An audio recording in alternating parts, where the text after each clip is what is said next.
মদন দা যে কোনো মুহূর্তে আমাদের সঙ্গে চলে আসবে, চিন্তা নেই। কি দাদা? ও লাভলি। 2011-এ মমতা ব্যানার্জি যেদিন শপথ নিতে এসেছিলেন, লক্ষাধিক মানুষ তার সঙ্গে হাঁটতে হাঁটতে গিয়েছিল। তার মধ্যে একটা সিপিএমের 34 বছরের খাঁচার থেকে মুক্তির স্বাদ আস্বাদন ছিল। এবারে যিনি মুখ্যমন্ত্রী হয়েছেন, আমি ব্যক্তিগত কোনো মন্তব্য করব না, কিন্তু বাংলার মানুষ কীরকম নির্বাক হয়ে গেছে।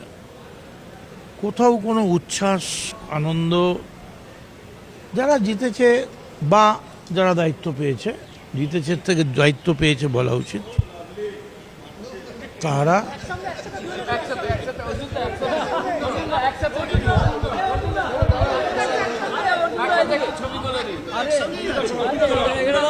যে কোনো মুহূর্তে আমার সঙ্গে চলে আসবে।